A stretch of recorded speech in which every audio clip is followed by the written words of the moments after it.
Welcome, everybody, to this week's live stream. Hey, Hafiz, Wahid, Lamden, welcome. Stephanie, welcome. Blaine, welcome. We're going to talk about. We're going to actually talk about our the value of the peso and why it's actually going. Hey, Tom, how's it going? Why the value of the peso seems to be rising again against the U.S. dollar. And we're going to get a little bit political today, in a sense, because the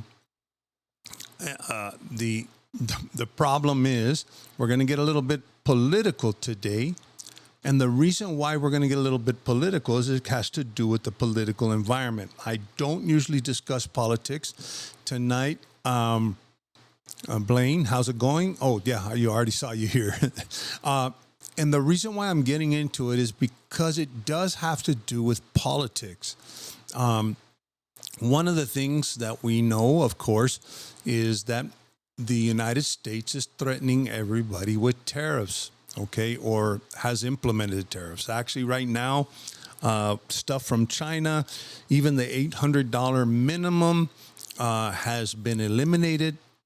Basically, if it was anything under $800, you didn't have to pay any kind of tariffs or taxes. So that's why people could order a bunch of stuff on AliExpress, Temu, all of those different places that are from China, and it was no problem. They would get it shipped to them. Right? Well, what has happened since, okay, is that $800 minimum has been eliminated. So, and it's like $140 minimum tariff or something to that effect. It's so many percentage, but it's 140%. Oh, it's 140% tariff. And if it's under $100, it's a minimum amount. So basically, you pay $140 regardless, but you also pay 140%.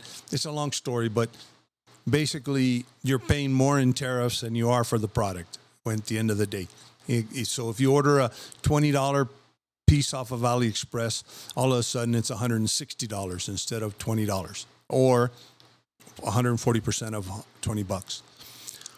So why does that make a difference with the peso? And I'm going to explain that we may see an uptick in the value of the peso against the dollar. The reason why is because of all of these things. And it says here, hold on. Okay. So I'm sorry, I was looking at the comments. So what has been happening? Okay. What has been happening is because of all of these trade, I don't know, whatever you want to call it, bullying, tariffs, everything else, the value of the dollar has gone down drastically, okay, or it's going down drastically.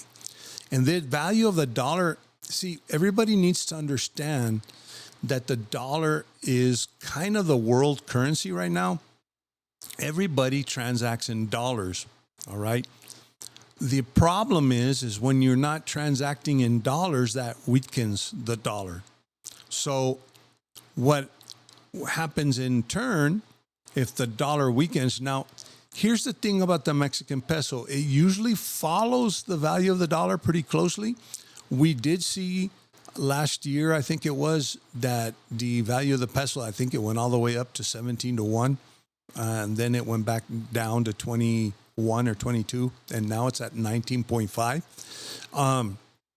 But we saw it increasing a while back. But a lot of that had to do with nearshoring. A lot of foreign companies were moving to Mexico to put their factories here so that they didn't have to bring all their goods all the way from China or Taiwan or Vietnam. And they were and they were also taking advantage of the free trade agreement. Now, here's the thing that I want to discuss here before we go any further here. I don't discuss politics, whether this idea of tariffs is good, bad, whatever it might be. I'm just here to explain to you that we may see a strengthening of the peso, and we may go back to 17 to 1, 16 to 1, 18 to 1. Hopefully it'll stabilize, because there is kind of good news in this. Not good news, but there is kind of news in this whole thing, in that a lot of times what happens is that, like I said, it follows the value of the dollar. So maybe even though the dollar is getting weaker, we may still see a stable 19, 18 to 1. Okay. Right now, it hasn't gone higher, and higher in the sense of the peso strengthening even more, because right now there's a lot of uncertainty. Okay. Right now, their tariffs are on, the tariffs are off, this, that, blah, blah, blah. The problem we're going to have is if the U.S. economy gets destroyed like everybody says it is because of the tariffs and empty shelves and all of that stuff, we're going to probably see a strengthening of the peso. Now, we might not see a strengthening of the peso so much. Like I said, it may stay at 18 or 19 to 1. But one thing that I need to let everybody know is you need to understand that the exchange rate really has nothing to do with your well-being or your financial well-being. Okay, and I'm going to explain this. And I've already explained this before, because everybody was talking, hey, it's 22 to 1. And I was saying, yeah, 22 to 1, but prices have gone up. So what you might have 22 to 1 today, or not, we don't have 22 to 1, but I'm just giving you a hypothetical situation. You may have 22 to 1 today, but if the prices have risen, 22 to 1 is the same as 19 to 1 yesterday, if that makes any sense. Okay? What we're really going to have to be careful is prices are going to rise, because both economies are going to suffer from all of this stuff, not just the American economy. I've been concentrating on the U.S. economy, not American, U.S. I've been concentrating on the U.S. economy right now, but that's because I'm telling you that the value of the dollar is weakening. A lot of countries are getting together. A lot of countries are boycotting the United States. There's whole movements of don't buy any imported goods. So the United States is really headed for some pretty bad times economically. From the economists that I've talked to, they're pretty much headed for some pretty bad time. I'm not here to argue politically if it's right or wrong. I'm just telling you that's probably what's going to happen. You know, I know there's a lot of talk that we have to short-term suffer for long-term. If it works, it works. If it doesn't, it doesn't. I'm not here to give that opinion. What I am here to tell you is that if the peso stays at 18 or 19 to 1, you're still behind, but you're still okay. But if the dollar weakens and the peso continues to strengthen, and I'll tell you how it may strengthen, if the peso continues to strengthen against the value of the dollar, you're going to be even worse off than when it was 18 to 1 or 17 to 1 or 16 to 1. The reason why is prices are going to go up. Inflation is going to hit here in Mexico too. They've kept very good control of inflation here in Mexico, and that may be one of the reasons why the peso will remain strong. And so the thing everybody needs to understand, because especially if you're here on a fixed income, your $2,500, your $1,800 is not worth $1,800 anymore. It's going to be worth $1,500 or $1,400. Okay? And I'm not talking about what's going to be worth $1,400 in the sense literally. It's going to be $1,400 in the sense of your buying power. Rents are going up here in Mexico. They go up every year. Okay? So we really need to keep track of this peso exchange rate. It's very, very important. One of the things that Mexico, a lot of these countries are doing to counter the tariffs, okay, is that they're saying we need to establish new trade relationships. All right. And these new trade relationships are with China, with Europe. Europe is starting to say, for example, what's going to happen is, China's saying, you know what? Fine. We won't get our soybeans from the United States anymore. We'll go to Argentina to get our soybeans. We were not going to get certain products from the United States anymore. We're going to go to this other country. Well, if you go to Mexico is one of the biggest exporters for Latin America, not just the United States. Yes, it's the largest trading partner with the United States, but they also as the largest trading partner to all of Latin America. And if they start opening up, and there's been talk of opening up more trade with Europe and all of these countries that are being affected, the trade may shift. In other words, instead of getting products from from the United States, they're going to get them from Mexico. If that happens, the Mexico economy will strengthen against the dollar. All right. And so we need to really think about that.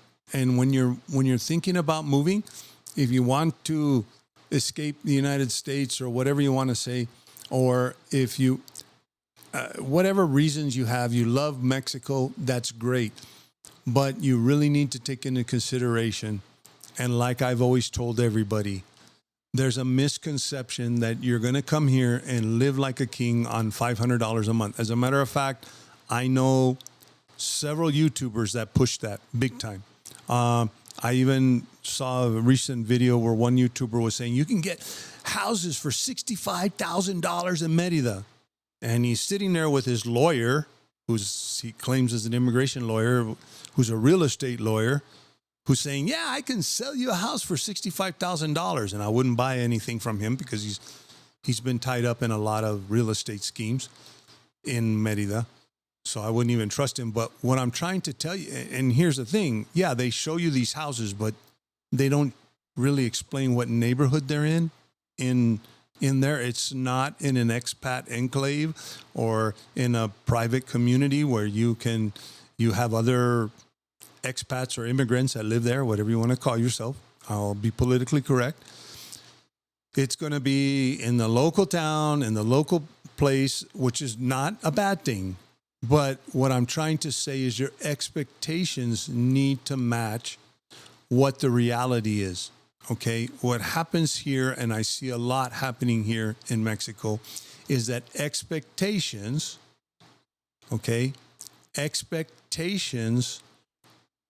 don't meet the reality. Okay, so people come here and they say, and you know what?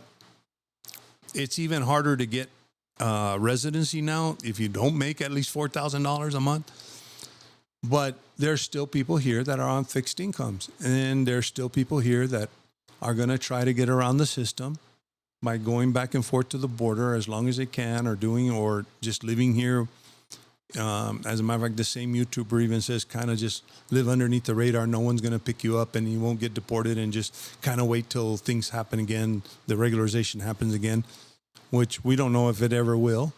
And there has been talk in immigration. I know from several facilitators that I've talked to that immigration has indicated to them that they're talking about doing something, but it doesn't mean it's going to happen. And that's probably where that YouTuber got that information. Okay. Hey, Fish Whistle. So, and yet actually you have a point, Fish Whistle. Okay. 80% of Mexican imports go to the United States, making up over 30% of the total GDP. If the peso strengthens too much, all the exports become uncompetitive, and thus the total collapse of the Mexican economy. You do have a point, but here's my point, and here's the thing, Fish Whistle. What I was saying at the very beginning, okay, is that the value of the peso pretty much follows the value of the dollar, okay? And so and here's the thing, the ones that suffer are the American people because they're the ones that pay the price for the tariffs. Now, there's going to be less consumption, which means there's going to be less exports, which means, yes, the Mexico economy could collapse in theory. But what you need to understand, okay, is that Mexico is looking for alternative places to export. So that 80% that goes to the United States may end up going to Europe, may end up going to China, may end up going to the rest of Latin America. That's what people don't acquit for. And I see it. I see it like, oh, yeah, I see Americans, I see you, my friends on Facebook, we're going to collapse the Mexican economy because we're going to put tariff. Doesn't mean the Mexican economy is going to collapse. Now, if Mexico doesn't do anything and doesn't use and actually Canada has already been in talks with Mexico for their own free trade agreement. So Canada may say, hey, send all your avocados to us. We'll eat them. So the only one that really hurts here is going to be the U.S. But I'm not here to talk about politics, and I'm not here to talk about who's going to lose and who's going to win.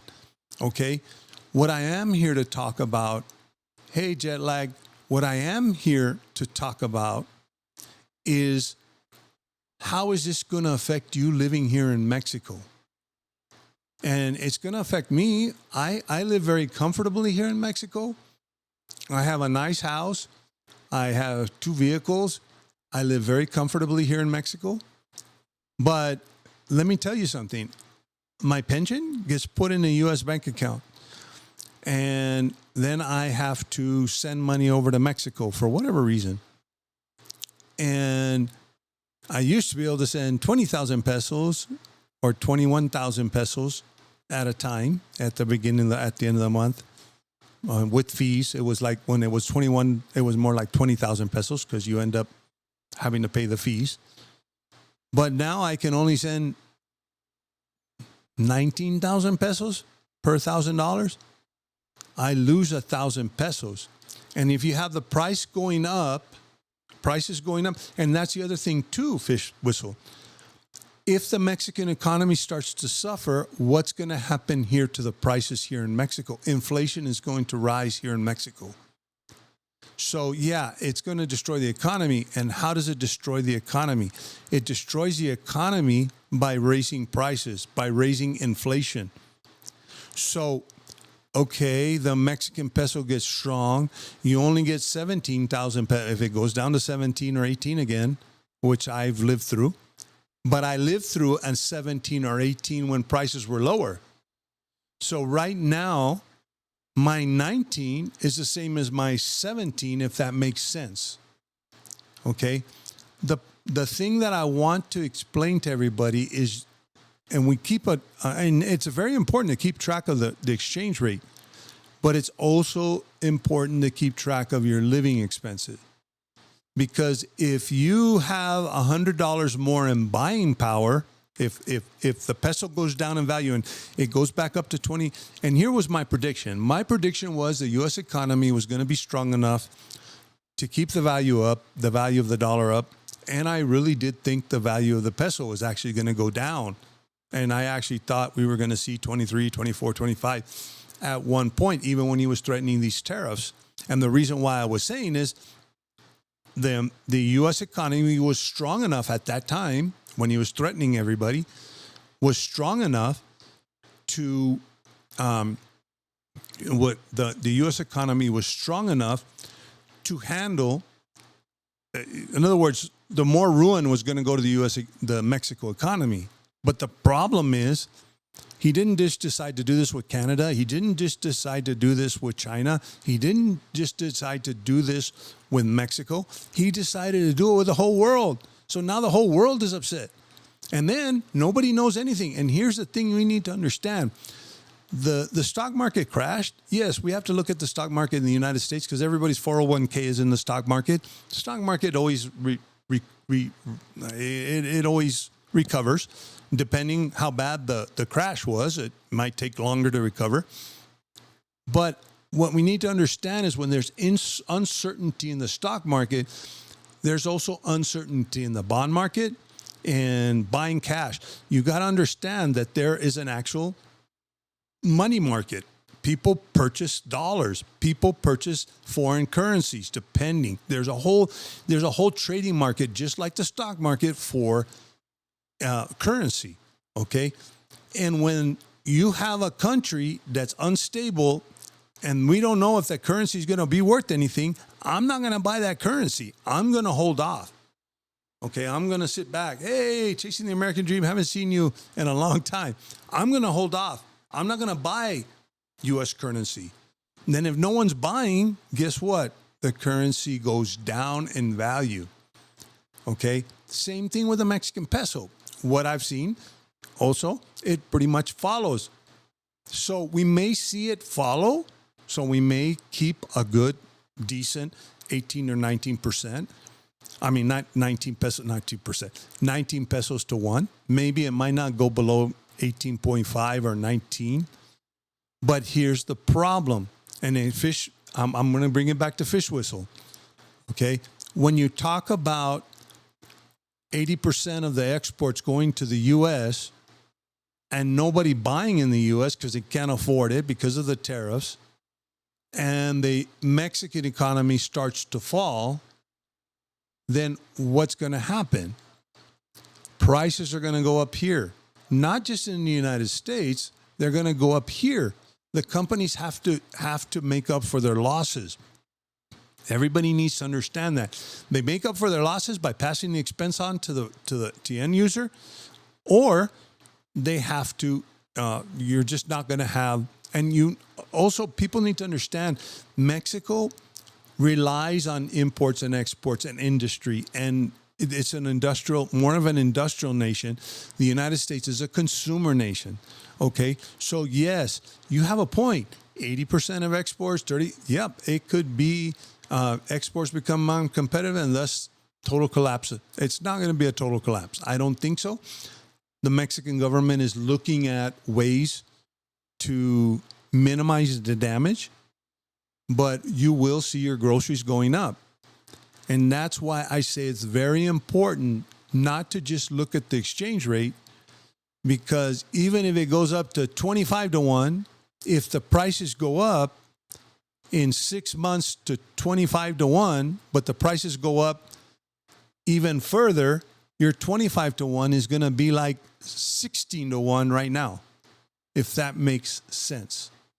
So what we need to look at is your living expenses. Start thinking in pesos. How far are your pesos going? Okay. It's always better to have more pesos. And the thing is, probably about a year ago or 2 years ago, it was the ideal thing of buy high and sell low, or get as much pesos as you can when the value of the peso would go down. And the value of the peso won't go down. And so people would buy when I can get more pesos, and then I'll hoard them. And then but yes, inflation was steady here. Okay. So you have to understand that. You can't replace. Yeah, I understand that, fish whistle. I'm not trying to say that this is not going to happen and the devaluation of the peso is not going to happen. As a matter of fact, I think, to be honest with you, and I get it, and I get it from an economic standpoint. You're correct. Okay, I'm not telling you that you're not correct, and I'm not going to argue that I'm right and you're wrong. Okay, what I am arguing, okay. Yeah, it's a great chat.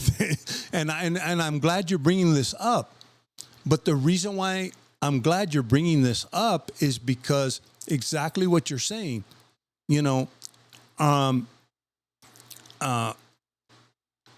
exactly what you're saying is unemployment's going to be up. You're going to have an increase probably in inflation here. And you know what? The current rates at 9% are probably going to go up to 10%. Or 15% interest rates. They're going to have to raise the interest rate. Now, the Central Bank of Mexico has been easing back. And actually, even if you look at bonds, there are a lot. Yeah, one time you could get CETES for 11%. Now you can only get them for 8. I think it is 8.25 or 8 something. And so the Mexico Fed, the equivalent to the Mexico Fed, which is Banexico or whatever that you're talking about, they have been easing interest rates. But what happens when you have inflation? You have to raise the interest rates, okay? And you're going to have domestic inflation, exactly what you're saying, Fish Whistle. And that's why I'm telling people that even if you have okay, let's say you have domestic inflation. Inflation raises by double digits. And yes, devaluation of the peso. So now we have 22 to 1, 23 to 1. Actually, I'll tell you the truth. I thought the U.S. economy was strong enough and actually with all these tariff threats, I really did think that it was going to go up to 25 to 1. That was my idea. I think the problem is, the reason why it's not strengthening is because he didn't just tick off Mexico, he ticked off the whole world. And that is grave consequences for the U.S. economy. So it's going to be, you're going to see inflation rising here. So if your inflation rises into double digits, and even if the devaluation of the peso goes down and you have an exchange rate of 25 to 1, everybody's going to be cheering, 25 to 1, yay, I get 25 to 1 pesos. Yeah, but your milk doesn't cost 20 pesos anymore. It costs 100 pesos. That's the point I'm trying to make. I mean, I'm just using hypotheticals here.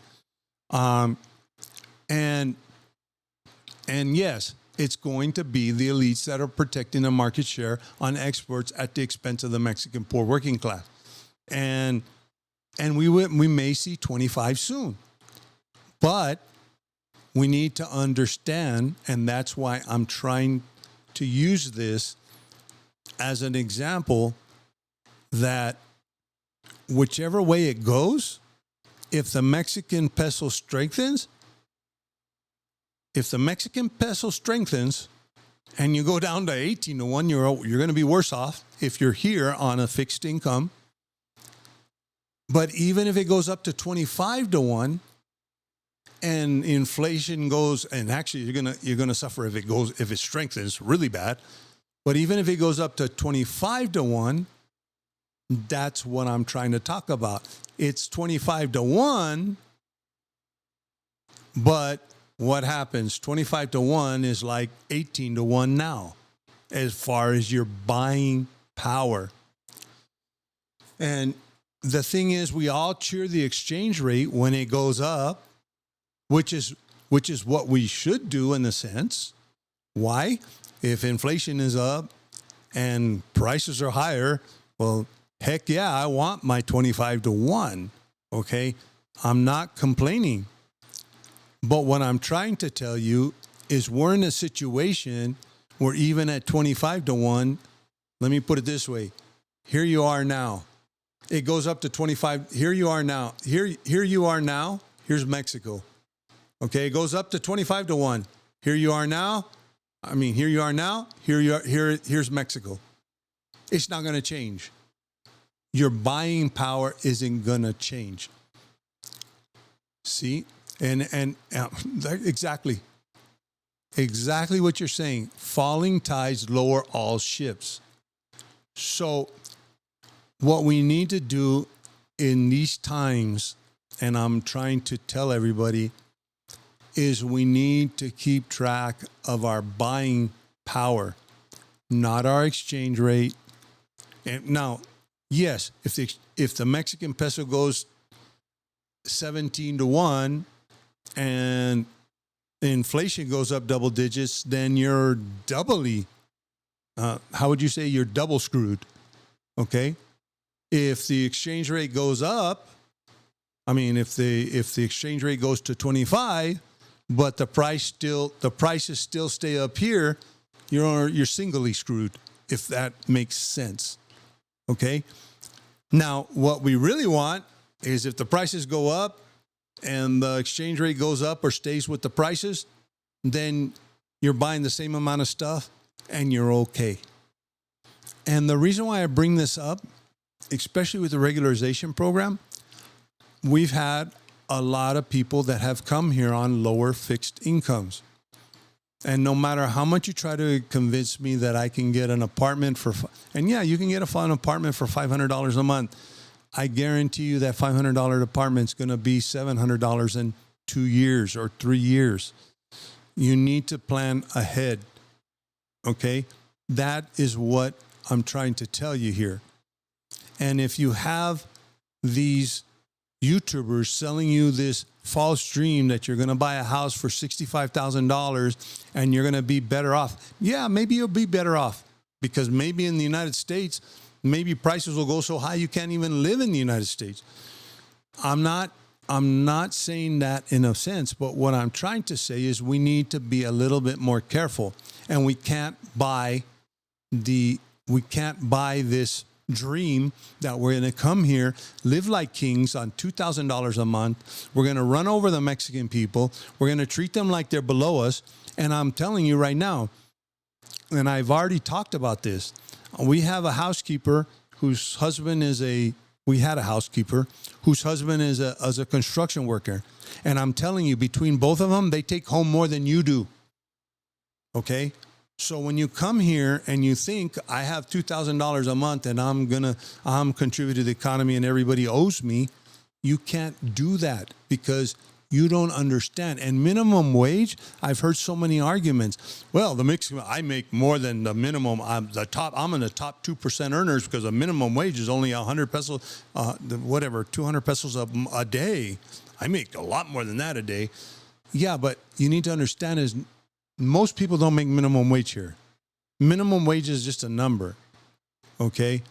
Most people make a decent living. An albañil, a construction worker here in San Miguel de Allende, and that's here in San Miguel. I mean, other places probably a lot less. But let's say I don't even know what the minimum wage is right now. I'm lost right now with the minimum wage. But a construction worker here makes 500 pesos a day. That's double the minimum wage. Okay? And you might think, oh, that's not a lot. But then they also most construction workers do odd jobs. Actually, some construction workers make double that after hours. Okay? So a lot of construction workers can have the potential of taking home 1,500 pesos a day. Okay? And if you take 1,500 and they work on the weekends and everything else, if I take 1,500 pesos a day just for a construction worker, okay, and let's keep it at 1,000 pesos. That's 30,000 pesos a month. That's $1,500. That's almost your Social Security check, just by one. And then if the couple works, most people that you think are poor people here make more money than you. You need to understand that if you're here on the minimum Social Security. Okay? So we need to be cognizant of that. First of all, with our attitude. Second of all, we need to look at what's the reality of living here on $1,000 a month, $1,500 a month, $2,000. And I still see the videos. I live on $1,000 a month. Yes, but you know what? Your standard of living is a lot different than most people that want to come here on $1,000 a month. So we'll have to see. Fish whistle. With China being done, I'm actually extremely bullish on Mexico if they take the right steps. Biggest opportunity, and it is. I think Mexico is in a very good position. And on China, I believe that they're in a very good position with China and with everybody else. And I think Mexico needs to take the opportunity. The only thing that I see with Mexico, and I'll be quite frank, is Mexico borders the United States. And so Mexico also has to be very careful what direction they take, okay? Because we're neighbors. I mean, so politically it's a very sensitive situation. Now, do I think that Mexico could make some right moves in the sense that we have a very brilliant president right now in Mexico? Yes. And I think she's making some very smart moves. So we'll have to see. And she's very diplomatic. One of the things that I'll tell you what. Let me give you an example. And I'm also bullish on Mexico too. And I'll give you one reason. And I'm not talking about the rest of the world, alternative trading, anything else. I've even said this, and this is something that I've said. Look at Donald Trump and the way he treats all the other world leaders, especially Canada. He's bullied all the other world leaders. He's been mean. He's said bad things. How many bad things have you heard him say about the Mexican president? Actually, the last time they asked about the Mexican president, he even said, I like her. She's a good person. She's great. Okay. And there's something there. I don't know what it is, regardless of what you say, but he actually respects the Mexican president. And I have seen the Mexican president. Her rhetoric is very political. But for whatever reason, and as a matter of fact, at one point he even said, oh, we're taking ideas from Mexico because they have a campaign against fentanyl. We're going to do it here. Now, don't get me wrong. I'm not saying that he respects her, but on the world stage and the way it looks, he hasn't shown any disrespect. Now, maybe to Mexico, but not to the Mexican president. So why is that important? And why do I think that's important?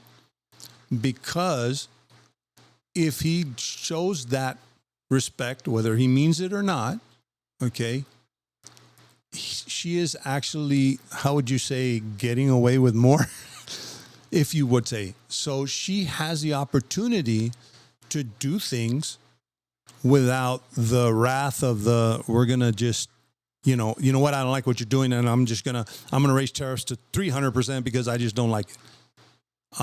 He has been very less erratic when it comes to Mexico. And so you got to remember, it's going to be hard. And if you're thinking about coming here, 278.80, yes, that's what the minimum wage is. And so, like I said, an albañil or a construction worker makes like double, almost double, a little bit more than double. And a specialist like a plumber or whatever makes it like $600 or $700 a day here in San Miguel. And in Monterrey, they even make more because they have to travel all the way from the central. Most of the construction workers in the north travel from the southern or come from the central area, and it's even more expensive. Okay, and San Miguel is one of the more expensive places with construction, but that's what we need to understand. I mean, so yeah, I have to say that she's been very impressive. She's handled stuff very well.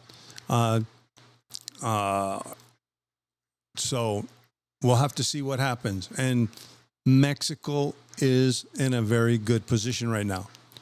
And we're going to have to see what happens. But the warning that I have to give everybody with this, and what I did notice, and you know what, it going down from 21 to 1 to 21 to 1, I mean, from 21 to 1 to 19 to 1 or 19.5 where it is right now, that's reactionary, okay?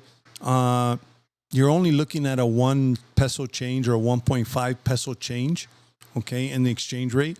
It can go back up to 21 to 1 tomorrow, depending on, consensus. But what I will say is that,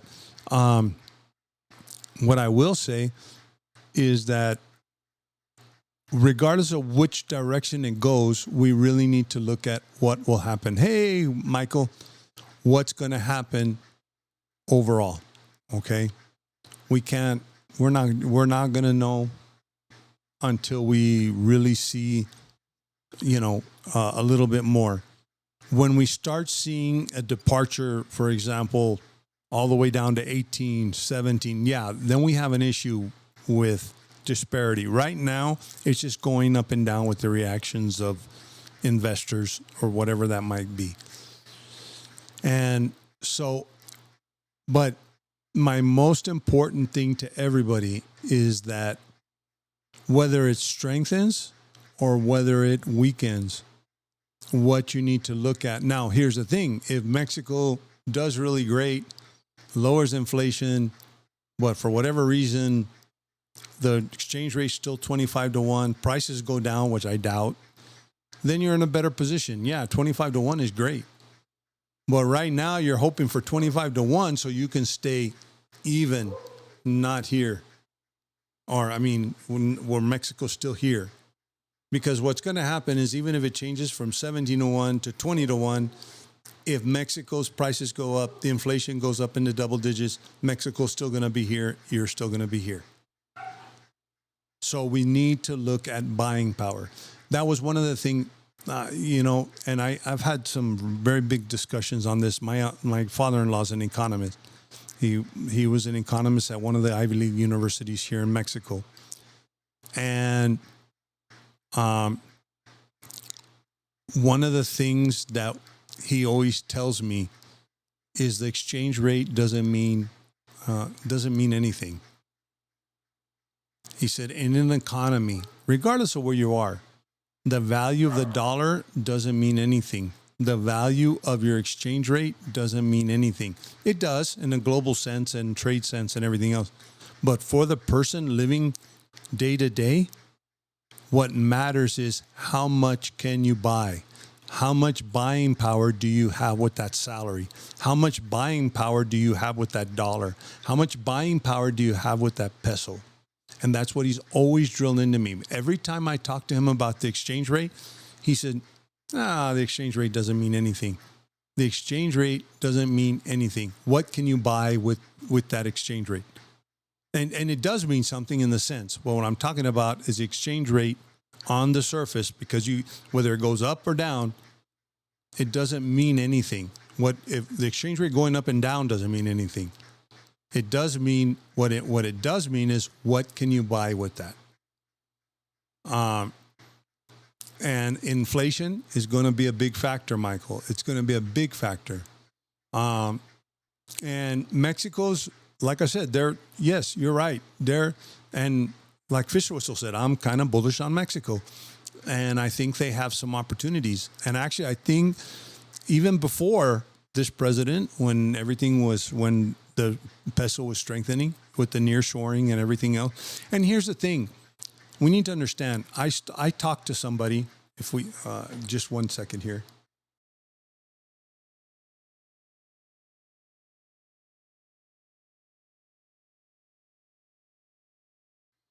Now, I talked to somebody, and actually, Trump actually laid off a little bit on the car makers, the automakers, electronics, Apple. And you don't want your iPhone to go double the price. So, iPhones are going to stay the same. But one of the things that Mexico is becoming one of the biggest in the auto industry you're still going to have nearshoring, okay, even with these tariffs, okay. And I talked to a friend of mine. He works with GM. He doesn't work for GM, but with GM plants down here. And he was telling me they sell tools to the GM plant. And GM manufactures transmissions just down the road from where I live. They manufacture transmissions. And he was telling me that after labor cost, after everything, okay, the transmission cost a quarter of they make transmissions in the United States. It costs a quarter of the price. The price per unit on a transmission here is the quarter of the price that it costs to produce it in the United States. So he tells me, okay, so what if we have 100% tariff? And yes, I understand there's more stuff to it. There's other stuff in the supply chain. The stuff needs to get here, all of that stuff. But let's just use raw numbers here. Do you think GM is going to move to the United States when they can produce a transmission for a quarter of the cost? A quarter. So even if you say, I'm going to put 100% on those transmissions, guess what? The quarter goes up to half. So, okay, put 100% on my transmissions. I'm still producing them for half the price. And I can still raise the price on my vehicles to compensate for it. So will manufacturing leave Mexico? Manufacturing, there's been a lot of talk of, oh no. And I actually asked him, that's why I say, hey, you work with GM, is GM going to close down all their plants down here in Mexico? No. He says, dude, when you can produce a transmission for a quarter of the price, okay, and you got to also think about it. People like China, all of that stuff have been moving here. Taiwan, all of these companies have been moving here to try to get closer to the U.S., and not because, the tariffs are going to hurt. Yes, they're going to hurt the companies. But at the same time, the company doesn't have to pay to put stuff on a shipping container and come all the way from China to the United States when they can produce the product in Mexico. So even if you put 100% on me, I'm still making money. I'm making more money than if I have to ship it all the way across the sea, if that makes sense. Now, I'm talking simple terms here. There's more stuff to it, a lot more to it. But what I'm trying to say is Mexico, we need to figure out, Mexico's going to need to, it's in a position to still be strong. Where Mexico's going to really hurt with their exports is going to be in the agriculture industry. And it's going to suffer big time. And yeah, I get it. Fish whistle. There is a lot of incentives, tax and regulatory wise, but you got to remember Mexico's giving a lot of those tax incentives to GM and all of those people. And like I said, if I can pay a worker 600 pesos a day, which is $30 a day versus $60 an hour after union. And don't get me wrong, I guess the administration is trying to get rid of unions. But even then, you still need to make, even a living wage is going to be $30 an hour or $40 an hour. And you can pay a guy $30 a day to make the same thing. Yeah, how much am I going to save in taxes and how much am I going to save in labor cost? How much am I going to, and I'm, like I said, I'm producing these for a quarter of the cost. Okay, maybe I'm only producing them for 3/4 the cost. Let's say they move factories over there and everything else. 3/4 from one quarter to 3/4, you're still ahead if you're a big corporation. And that's what people don't understand. And yeah, they'll probably move a bunch of stuff over there to make people happy. And and as a matter of fact, Tim Cook, the last time around when there was tariffs on China, Tim Cook went to the White House and talked to Trump. And the next thing you know, he got a special exemption. And he's still producing his stuff in China. And he still has a special exemption. But only certain companies are getting... Oh, but you know what he did in the last administration? Oh, I'll manufacture a couple of my chips here in the United States. We already were going to open up a factory here in the United States. And then what did Trump do? He went over to the factory and he told everybody that, look at what Tim Cook is doing for me. Tim Cook was already producing that factory. They were already building that factory years before Trump ever became president the first time. So, yes, our company's going to move over there. Yes. And probably, and you know what? That's what Tim Cook used to say, look, I'm giving you jobs, but I'm still importing 99% of my products from China. So is that going to stop? Probably not. And we need to, and I'm getting into U.S. politics here, which I told you that I wasn't going to get into. And what we need to understand is that Mexico is in a very good position here. And even John Deere has moved a lot of their stuff down here. Talk about an American company. They're starting to, as a matter of fact, they actually cut production in one of their plants. They're going to close down a couple of plants in the United States to come to Mexico. And it's not because they're going to produce stuff cheaper to send back to the United States. No, John Deere is actually expanding their markets worldwide. And they're finding out, hey, if we're going to start selling worldwide or we're going to start selling down in Latin America, guess what? We're going to put our factories down in Mexico. And I know that Trump was very upset.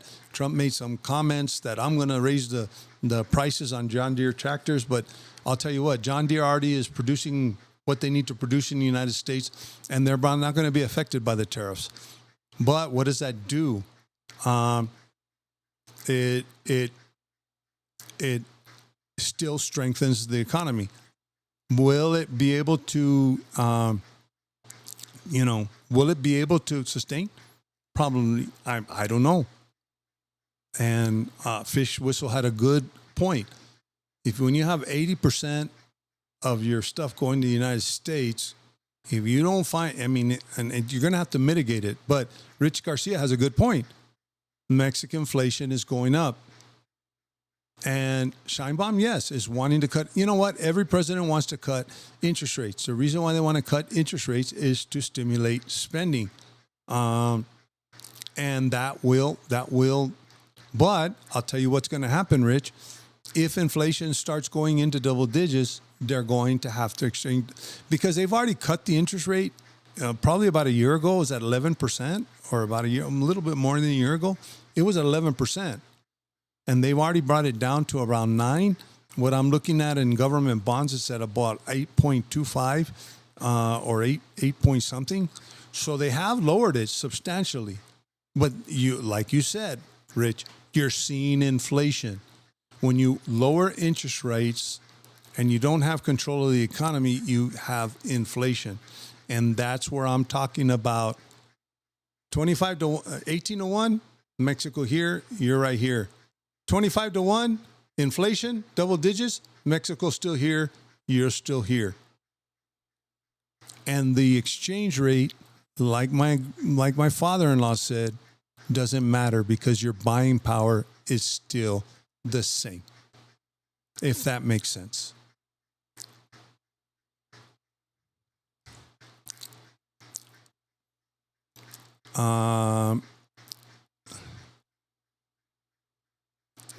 Jesse, yeah, I think Mexico will be able to sustain. I think there's a lot of money. And here's the thing that everybody needs to understand. Mexico's not the only one that's being affected by all of this political situation. Okay? All the countries are. When you have an economy as big as the United States starting to do erratic stuff, everybody's going to suffer. I'm not here to say who's going to suffer more than who anybody else. But what I'm seeing is that before, and I think, I don't know, I'm not the president and I'm not inside the president's head, but I think he thought, or this is what I just think, I mean, this is my opinion, nobody else's, is that the minute we start threatening everybody and we start threatening to become erratic, everybody's going to come in line, and everybody's going to, and this is the way it used to always be. Everybody used to bow to the United States, okay? Everybody, all the countries. We were number one. Now, why do you think his slogan is "Make America Great Again"? Okay? Because we've fallen from grace in that sense, or the United States has fallen from grace. But the problem is what we're seeing now is, instead of the old days of, please don't do this, United States. Please don't leave us. Please don't pull out. Please keep giving us money. What you're seeing a lot of countries do is say, the heck with you, we're going to figure out another way to do it. If that makes sense. Okay? And when you start getting hey, Rosario, when you start getting other countries starting to say, hey, we're going to find another way to do it, then you have a problem, because nobody's coming to the United States and say, please stop, please stop. And I don't care what he says on the news. Nobody's bowing to him. I think he wants everybody to, and he wants everybody to feel he is. And that's part of his public persona. And that's part of what keeps the American people happy, that he's winning, or whatever you might say, and that we're still number one. But it's slowly going away. And it, and we don't know. And I don't know. He tends to change his mind.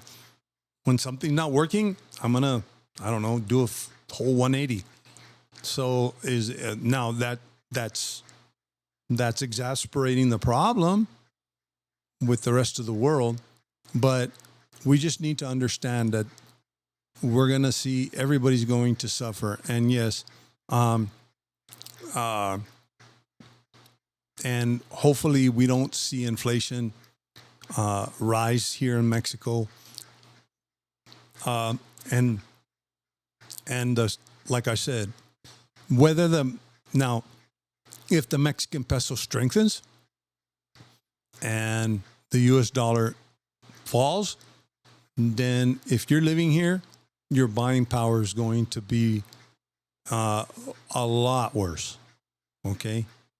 If inflation keeps going up, exchange rate goes up, Mexican economy going bad. But you got to remember, when you start having an economy that's going bad, prices go up.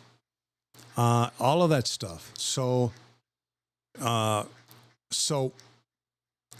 we'll have to see what happens. But if you're planning to move here, kind of keep all of that stuff in mind. Don't go sitting there and listening to these YouTube channels. And you know what? The guy I keep referring to, that's how he makes his living. You need to understand, he makes his living off of getting you to watch the video and then convincing you that you can come here for $500 a month. And not only convincing you, but he can actually sell you a $65,000 house that his lawyer will sell to you, and he gets a 3% commission. Okay, so where is he looking out for you? He's looking out for himself. Now, do I have anything against that? No. I think we live in a capitalist society, and if you want to fall for it, go for it. I mean, that's his business. I don't have anything against people doing business, but we just need to be wise. So we really need to be wise. We need to understand where he's coming from. And we need to see, is this real or is this not real? Or even if it's real, what does that $65,000 buy me? It's not this great little tour. And if it is real, you know, where am I going to be in 5 years when the rent goes up? Or, you know, and actually, if you have $65,000 to buy a house, it's probably the best bet right now, because rents are going up. And if there really is a $65,000, I don't know of any $65,000 houses here in San Miguel. And the ones that I know of aren't in very good neighborhoods here. Or not even that they're not in good neighborhoods, but they're not in neighborhoods that would be desirable to maybe you. Okay. You know, I see a lot of people come here and nobody speaks English. Well, exactly. If you're going to buy a $65,000 house, trust me, nobody in your neighborhood is going to speak English. Okay. So, now, does that mean that you can't live here? I know a lot of people that adjust and I'm going to learn Spanish and I'll live there and I'll have great time, you know, and I'll have an adventure. There's people that come here for an adventure, and there's nothing wrong with that. But we need to remember our expectations. We need to do our planning. You know, what I don't want to happen is you to sit here and buy a bill of goods of $500 a month, $1,000 a month, $1,500 a month, or your Social Security check a month, and then get here and find that it's not what you expected, and now you're stuck. You can't go back to the United States because you sold everything, or you got rid of everything. You come here and you're going to live a miserable life here. And I tell everybody, a good 60%, and this is the actual statistic, 60 to 70% of people that move here to Mexico end up going back home. So,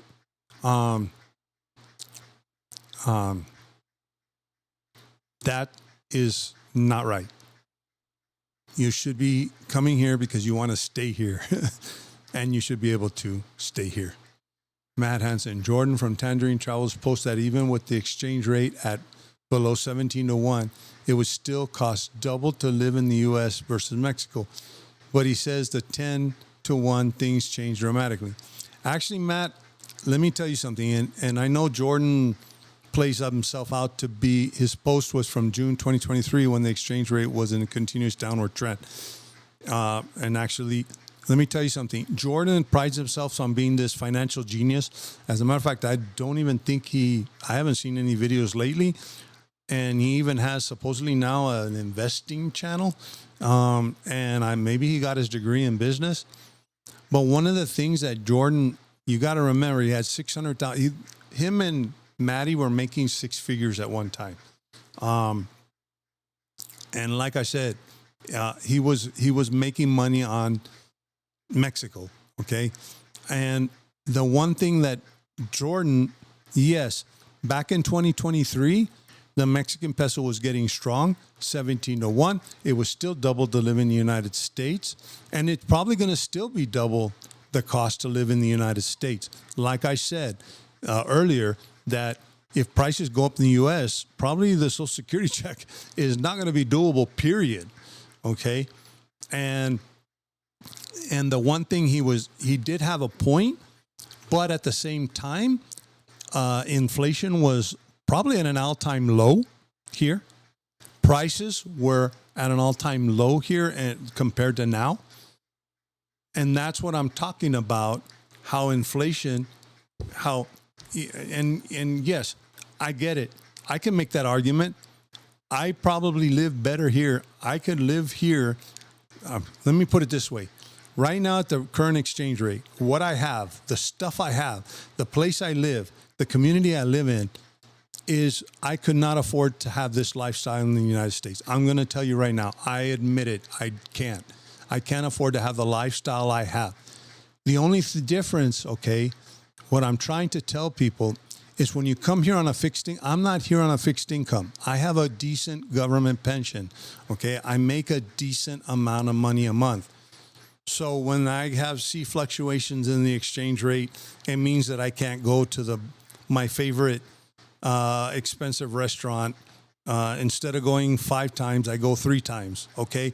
So to me, I don't suffer that much. Okay. But when you get down to $1,500 a month, $1,000 a month, you need to regulate your expectations. Okay. Is it feasible to come here on $1,500 a month? Sure. Can you get a $65,000 house in Merida? Sure. But you're not going to get a $65,000 house in a gated community and maybe even live the same way you lived in the United States for that amount of money when you were working. I'm not talking about when you're pension. So if you're going to say, I'm going to go and live in Mexico well, like I said, right now it's not doable because there is no way of getting residency here. But if you need to understand that it's doable, but your expectations aren't where you need to. The days of I'm going to move to Mexico and live like a king on $2,000 a month no longer exist. Let me put it that way. Okay, it no longer exists. Now, if you come here with the attitude, I'm going to go to Mexico, I can't afford to live where I'm at, I'm going to make sacrifices, I'm going to make an adventure out of it, I'm going to buy that $65,000 house, and I don't care, I want to have all Mexican neighbors because they're going to teach me Spanish. If you come with the right attitude, more power to you. I actually encourage you to come. I actually am on the side of the YouTuber that tells you to come to Mexico. But if you come here with a bunch of false pretenses that you're going to come here on $2,000 a month and you're going to sit here and act like you're the king of the hill, guess what? It's not going to happen. I am the person that's here to tell you this is the reality. This is the reality of living here. That is why I call my channel Retired Life in Mexico No Bull, because I don't give you the bull. I give you the truth. That's why I don't make money. That's why I don't take sponsorships. That's why I don't charge for consultations. That's why, because I don't want that to get in the way of me telling you the truth. And I don't want someone coming back and say, well, you just want more viewers, or you just want that. No, I don't. I'm happy with my 21 people or 30 people or 40 people that sometimes come into my room. I don't even make videos anymore right now. Okay. I'm here to help you. And I think that, 2000, and you know what, Blaine?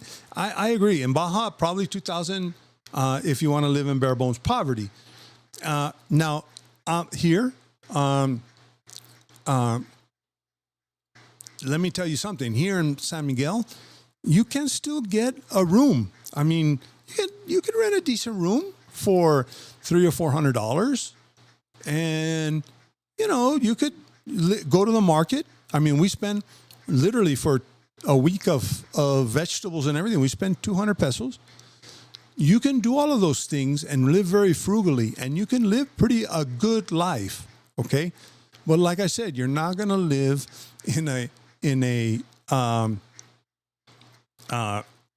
you're not going to live in a gated community around other Americans and going to fancy restaurants and all of these things that are portrayed in these videos. Okay. So that's what I'm trying to tell you. And also what I'm trying to tell you is when someone comes out with a video that you can buy a house for $65,000, let me show you. It's cool. That there's more to the $65,000. Now, if you can afford a $65,000, I'm going to tell you right now, your property taxes are going to be about $150 a year or $100 a year. And I guarantee you, the guy that's doing that video doesn't even own a house. Okay, he rents, and he rents for very cheap.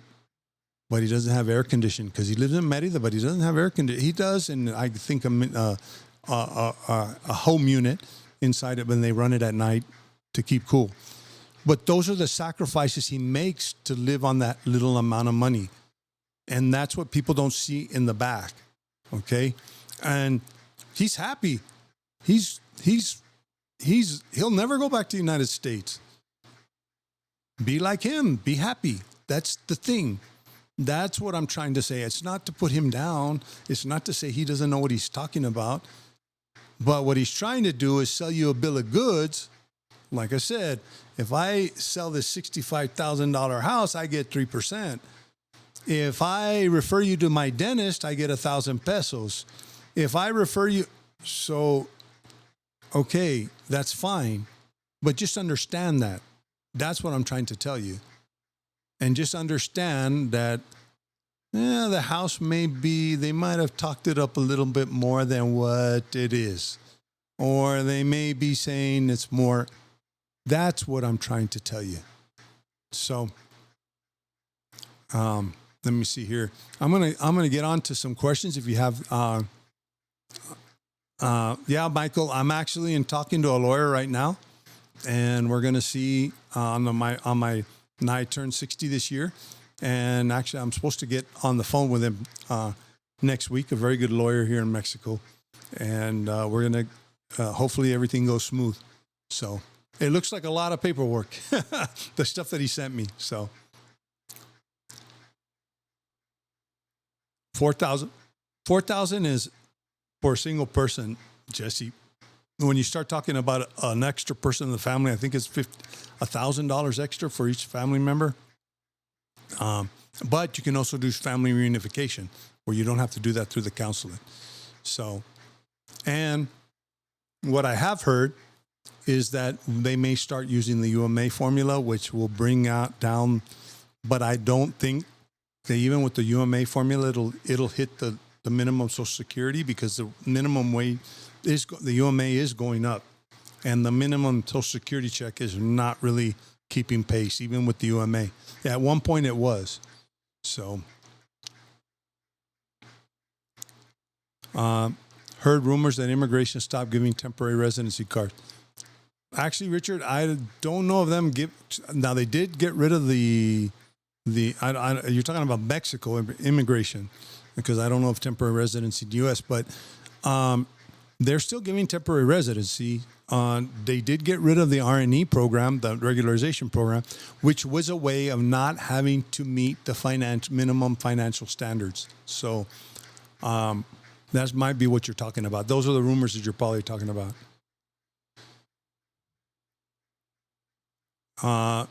Jim, early on, he showed the inside of the house. The kitchen had nothing other than the stainless steel sink, no cabinets or counter. Yeah. Oh, here in Mexico. Yeah, Rich. It was here in Mexico, but I think you're probably referring to they were giving out temporary residency if your FMM expired. So all you had to do is pay some fees, and then they would give you up to 4 years of temporary residency. They got rid of that program this year. So it's no longer available. So the only feasible way to get residency now is going through a consulate. You can't get it like through the R&E program.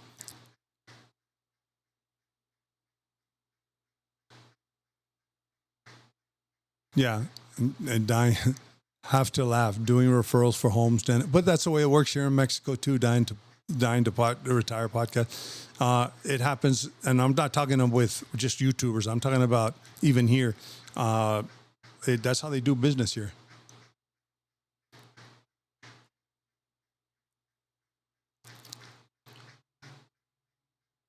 Uh, yeah.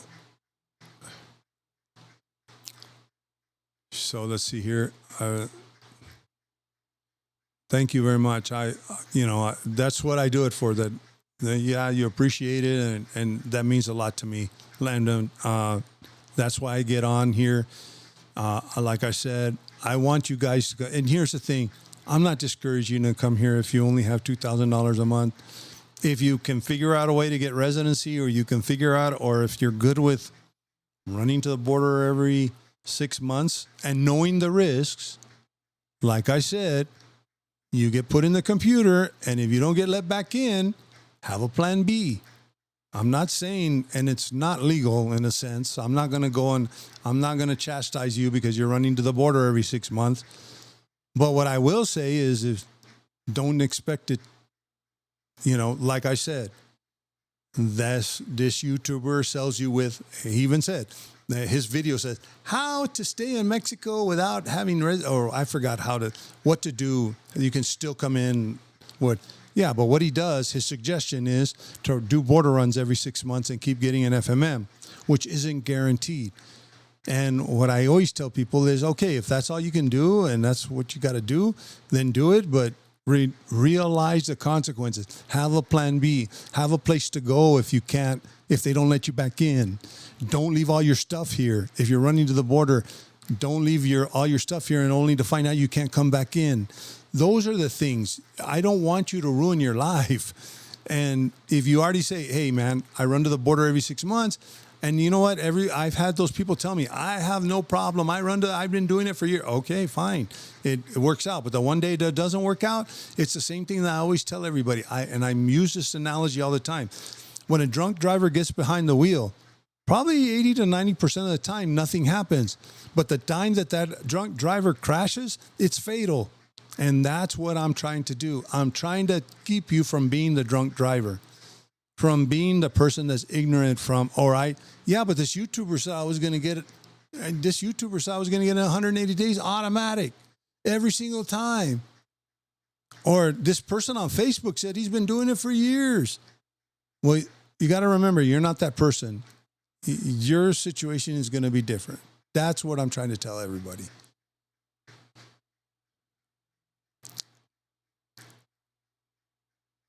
Yeah, a fish whistle. If you want a rental in Baja Sur, expect to pay $500 for a one-bedroom apartment. And actually, here in San Miguel, it's a one bedroom inside a house, usually with a little hot plate and stuff like that. And if you want a decent, it's about $800 to $1,000, which is about what it is here in San Miguel. And if you want a house inside a private community, yeah, it's $2,000 to $3,000. My house right now, I was renting it for 35,000 pesos when I was renting it at one point. And it's, it's in a private community. So that's the reality. My house would not go for $500. You're not going to live in my house for $500 a month. But what happens is you get a false sense of what it is to live here, and you think that you deserve my house for $500 a month. And then you get here and you only get a bedroom with a hot plate and a mini fridge. And you're like, what the hell did I do? Now, if you can deal with a hot plate and a mini fridge or a small itty bitty efficiency apartment, then you're happy. Because I know many people that are, they're elated to be here and live in a one bedroom, someone's bedroom, and they love it. So but to them, it's an adventure. Exactly. Hey, Daniel, how's it going? I hope you got a hold of the flooring guy. We haven't talked to him lately.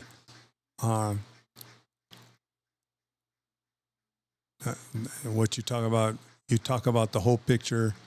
and the whole risk and what the real ground level functioning is. Exactly. And the other thing too is, even if you're happy being here and you're $2,000 a month, and I hear people say, I give money to the economy. You know, the other day my wife was getting a massage at the local massage shop, or a local masseuse at one of the spas, and the lady comes out and starts yelling and screaming at the massage lady. Actually, she walked away without paying and started yelling and screaming, and actually everybody was like sitting there looking. My wife was just like, what the heck is this lady's problem? And she walked out without paying, which is illegal. And for some reason, she thought that she had some type of entitlement to not pay, even though she complained about her massage.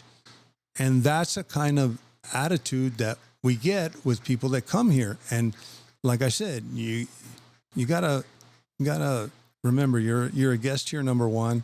Number two, even though you think you're in the top 2% of earning, yeah, you might be on paper, but you're not if you're here on a fixed income. Even if you are here on a good income, respect the culture. So that's what I always tell people. So, Matt, based on the experience traveling throughout various parts of Mexico, I've noticed there are parts that haven't been nearly as impacted. Actually, Matt, that is true. In the north, you're going to find prices about equal to the United States. In Monterrey, it's a big city. The places that are not as impacted by the inflation here in Mexico but here's the thing, they're destinations that foreigners don't really go to.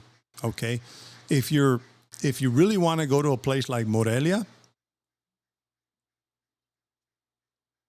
some other areas like Chiapas that aren't as effective, but they're not expat destinations.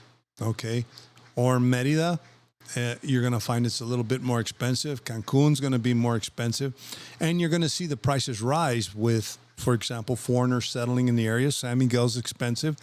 But let me tell you something. For those of you who are on a fixed income, because people think that I put you down because you're on a fixed, no. For those of you that are on a fixed income, all I'm trying to tell you is be happy with it. And actually, there are ways of living here on a fixed income. Go to the market. And I mean, we go to the market. And not only do we go to the market because it's cheap, we go to the market because I get fresh vegetables. I mean, literally off the farm. It's like going to the farmer's market. I'm healthier. My cholesterol's down. I don't have high blood pressure. I'm healthier now. As a matter of fact, my weight is probably, even though I lost a lot of it due to cancer, but I'm probably at the same weight as I was when I was in college right now. I haven't been that way in almost 50, 60 minus 18, almost over 40 years. I mean, and trust me, the weight that I had on before, yeah, a lot of it was muscle because I worked out a lot, but it was bad weight. So I go to we go because of the healthiness of the market, and heck, you can get like a whole month's worth of food for 500 pesos. But you're not going to go to City Market, which is the big luxurious place here, and get all your American products for the same prices you get at the market. As a matter of fact, you're probably going to pay American price or U.S. prices here because all that stuff is exported here. And of course, they even tack on the extra fee for your convenience. So if you want your Oreos, you're going to pay you're going to pay more than you pay for your Oreos in the United States. Okay. So that's what you need to understand. And now, if you're willing to say, hey, I love the local Mexican cookies that I get at the market, and they're even better than Oreos, then guess what? You're only going to pay not even a quarter of the price. Okay. So that's where I say you have to adjust your expectations. And if you adjust your expectations and you're happy with those expectations, then you're going to be happy here and you're going to live a great life here, whether you're here on $1,000 a month, $500 a month, or $5,000 a month, or you're a millionaire. Okay.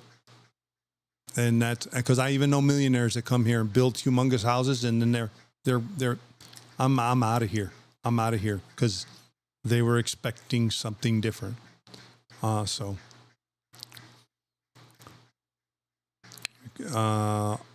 Yep. Mexican cow, fruits and veggies are second to none. You know why, Rich? Because there's no processing. They don't have to put wax on your vegetables to keep them good or conserved for the next 6 months. They don't put pesticide. They don't use pesticide. They do some at some places. You have to be very careful. All of it comes pretty much out. As a matter of fact, one of the things that we noticed when we were shopping at the market here is that, wow, we used to buy like 2 weeks worth of vegetables because, we're only going to go every 2 weeks. But within a couple of days, everything starts spoiling. Why? Because it's not treated to be, it doesn't have any conservatives. It's fresh. So what we end up having to do is we go every week, and we go there and we buy the couple of days to last us to the following week. We quit buying in bulk. How would you say? But we quit buying in bulk because, like I said, it's fresh. Yep. Stephanie, you buy all your produce, bread, fresh yogurt, and cheese at the moment. We do too. So much better and less expensive than City Mart. Yep. It sure is less expensive. And not only that, it's even better for you. So I need those 20. So no Oreos for me. That said, they're in St. Martin's. So that's where I guess I'm getting at, especially with this deal. And I might have misled a lot of you guys by saying the special stronger, but the reason why I put this title, and I'm gonna wrap it up, unless you all have some questions, I'm gonna wrap it up. But the reason why I put this title is because we get so, how would you say, focused on the exchange rate, and we don't realize the cost of, like I said, our buying power. And my point is, whether the exchange rate goes up or it goes down, what you need to be concerned with is when it goes up, when the exchange rate goes up to 25 to 1, am I getting more for the 25 to 1? Am I getting less still? Or am I getting the same? When it goes down to 17 to 1, how bad is the damage? Okay, that's what you need to look at. And I'm going to tell you right now, a difference between 20 to 1 and 17 to 1, or 18 to 1 or 19 to 1, even from 22 to 1 or 21 to 1 down to, we're talking about $100 just in a 1 peso to or 2 peso. We're talking about $100 in a 2 peso lowering, or it going down by 2 pesos. And $100, some of us can't afford to lose that of it going down. Now, here's the problem, is if it goes down in the sense of the peso got stronger, so now I'm getting less pesos, so now I lost $100. But actually, in reality, with the price, you may have lost 2 or 3, if that makes any sense. So, well, I'm going to get going. For better prices at the market, is it better to do the shopping? Actually, you know what? Dying to retire. I know that you were asking this question. Pretty much the prices are pretty, regardless of who goes and buys them. One thing that I did notice, it doesn't matter if it's your wife or it's you. What I did notice is, sometimes they try to charge, especially here in San Miguel, they'll try to charge. I usually keep my mouth shut because my wife speaks better Spanish than I do, and she's a native. And because usually if they see that, hey, this American here, I'm going to charge them a little bit extra. There is such thing as gringo pricing. Maybe not as exaggerated as people put it, but there is. So that's where I have where I see it, where they'll ask you for a little bit more. But here's the thing, the prices are so low. Yeah, you know what? If I give an extra 10 or 20 pesos, I mean, these people are working hard, and it's 10 or 20 pesos is $1. So, just see it as a tip if they try to charge you 10, 20 pesos more. You know what I'm saying? And I don't lose sleep over it.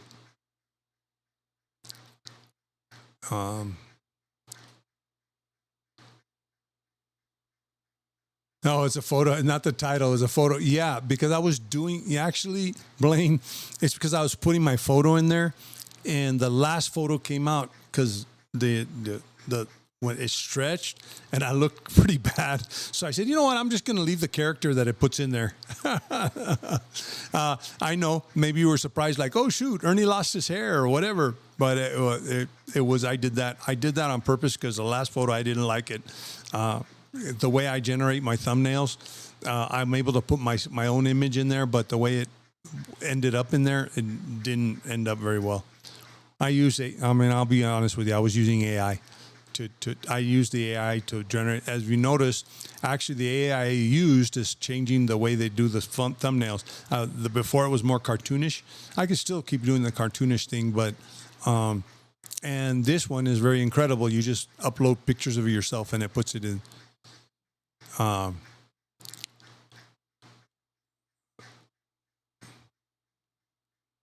Yeah, Lambden, there are local stores that sell, and actually there's some places in the Centro that we go to buy, like we go to buy chicken, meat, there in the Centro that's a lot cheaper than going and buying it at the big box stores. What market do you like to shop? Actually, Daniel, it's the market on Tuesdays and Saturdays. Actually, it's a little bit more full on Tuesdays. It's over by Luciénaga. I don't know if you've been there, Daniel, but that's full of everything. Everything from vegetables to fresh vegetables and everything. You'd like it, and your wife would probably enjoy shopping there. All right, I'm gonna wrap it up. I'm shortening it a little bit to 1 hour and 32 minutes instead of 2 hours. So I'm gonna wrap it up, but. If you haven't, like I always say before I wrap it up, if you have any questions, if you want to email me, you have any ideas for a topic, one of my friends just sent up. Next week, I'm looking into, one of the things that I mentioned at the beginning of this, and I'm not sure if that's what I'm going to do next week for my live, but what I was looking into this, is that remember at the very beginning, yeah, you need to check it out, Daniel. At the very beginning, I did mention about stuff from Temu, AliExpress, and how the $800 minimum went away. Well, what it looks like, and I might actually wait a couple of weeks because I'm experimenting with these things and buying stuff and seeing how it works here in Mexico, but. I want to go over because, like I said, a $25 item now on Temu is going to cost the American or U.S. citizen probably $175 or $160 because of these tariffs. And actually, it's probably going to be better off if you're a Temu shopper or an AliExpress shopper to shop here.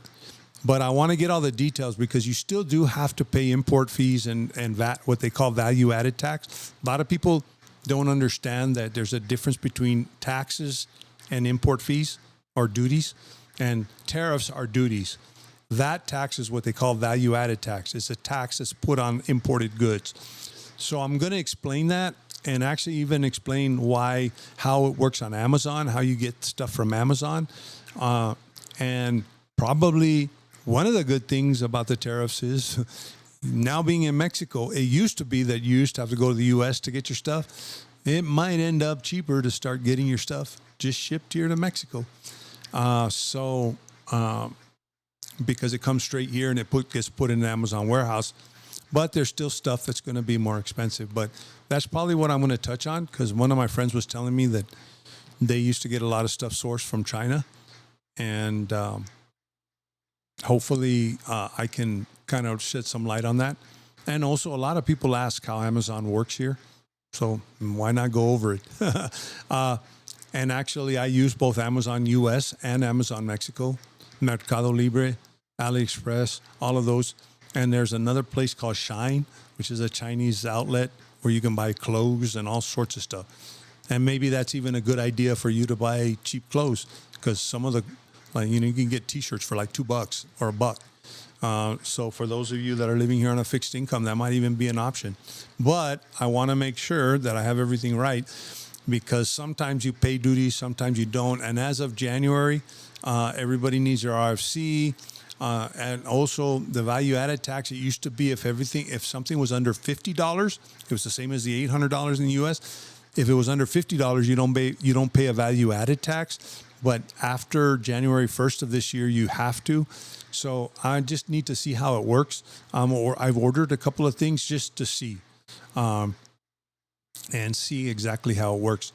And like I said, that's what I'm probably going to be doing next week. If not, if you have a subject that I think is more important, or I see some news on what's going on in Mexico, I'll change that topic.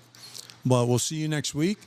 And like I said, as I always say, most importantly, stay safe and stay informed. And we'll see you soon.